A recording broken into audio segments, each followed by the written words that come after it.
کتنے عالم بنا ہے. سرکار خواجہ غریب نواز رضی اللہ تعالیٰ عنہ کا واقعہ سنتے رہتے ہیں نا. آپ کے پیر یونیورسٹی سرکار خواجہ عثمان ہرونی رضی اللہ تعالیٰ عنہ، ہارونی نہیں ہرونی رضی اللہ تعالیٰ عنہ نے 2 انگلیوں کے بیچ میں سے کتنے دنیا دکھائے تھے؟ 18,000 دنیا دکھائے تھے نا. 18,000 عالم ایک ولی دکھا سکتا ہے. ولی کی بات کر رہا ہوں، کسی نبی یا صحابی یا تابعی تابعی کی بات نہیں کر رہا میں. سبحان اللہ. 2 انگلیوں کے بیچ میں سے 18,000 عالم مرید دیکھ رہا ہے تو پیر کی نظر کہاں پر ہوگی پھر؟ جب 18,000 عالم سرکار خواجہ خواجگان کو خواجہ عثمان ہارونی نے دکھایا. ایک بات ہمیشہ یاد رکھیے گا، استاذ اپنے شاگرد کو کبھی بھی پورا علم نہیں سکھاتا.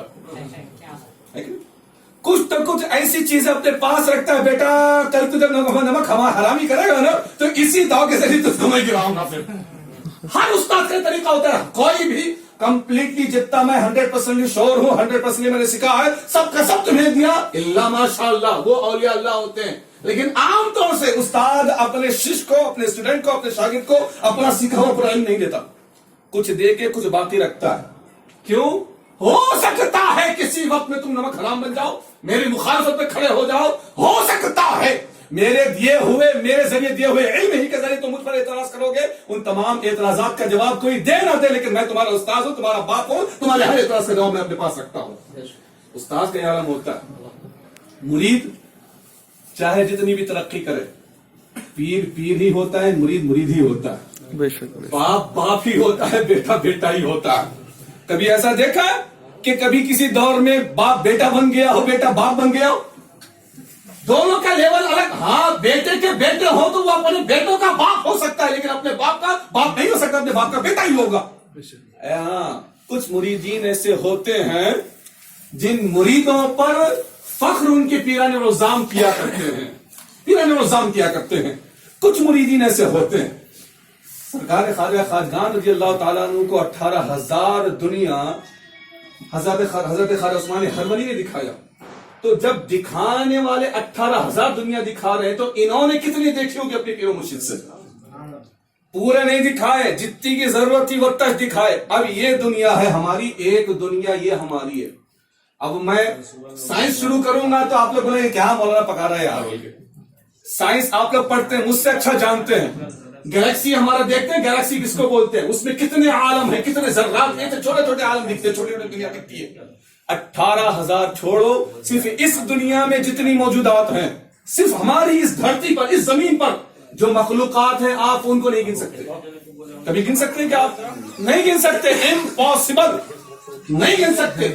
یہ محالات میں سے ہے کہ کوئی بندہ موجود وقت میں صرف دھرتی ہی پر موجود مخلوقات کو گن لے. جب ایک صرف زمین کی مخلوقات نہیں گر رہے ہیں تو 18,000 دنیاوں میں کتنی مخلوقات اللہ نے پیدا فرمائی ہوگی. دنیا پیدا فرمانے والا بھی رب ہے اور ان عالموں میں دین بھیجنے والا بھی رب ہی ہے. تو خالق عالم، خالق کل جہاں اللہ کی ذات، اور وہی رب نبی بنا کر اپنے مخصوص بندوں کو لوگوں کے درمیان بھیجتا ہے. پتا چلا دین ہو یا دنیا سب اللہ کا. واقعی میں تمہید کیوں مان رہا ہوں، آگے سمجھ میں آئے گی آپ کو بات. دین ہو یا دنیا کس کا؟ اللہ کا. اللہ نے کہا من یطیع الرسول فقد اطاع اللہ. جس نے میرے رسول کی بات مانی، چاہے وہ دنیا کی بات ہو چاہے دین کی بات ہو، وہ ایسے جیسے کہ اس نے میری بات مان لی ہے. اب مجھے بتاؤ نا یار، اللہ کی بات ماننے والا کبھی ناکام ہو سکتا ہے؟ اللہ رب العزت کا فرمان 100% اگر اس پر کوئی عمل کر لے تو کیا وہ اپنی زندگی میں ناکام ہو سکتا ہے؟ اگر ناکام ہو جائے، بالفرض مان لیجیے آپ، اگر اللہ کی بات ماننے والا شخص اگر ناکام ہوتا ہے، بفرض محال کہہ رہا ہوں میں، ہوتا تو نہیں، بفرض محال مان لیجیے کہ محالات میں سے تو ہے، مان لیجیے اگر اللہ کی بات ماننے والا ناکام ہوتا تو اس ساری خلقت میں سب سے بڑی ناکام شخصیت کا نام مصطفیٰ کریم ہوا کرتی. حالانکہ مصطفیٰ کریم صلی اللہ علیہ وسلم کبھی ناکام نہیں تھے، حتیٰ کہ وہ تو حضور کی ذات ہے نا صاحب، تو حضور کی ذات ہے، وہ نبی الانبیاء ہے، رسول الرسل ہے، وہ تو بہت بلند والا ذات ہے. حضور کریم صلی اللہ علیہ وسلم کی سنتوں پر عمل کرنے والا شخص اپنی زندگی میں کامیاب ہوا کرتا ہے.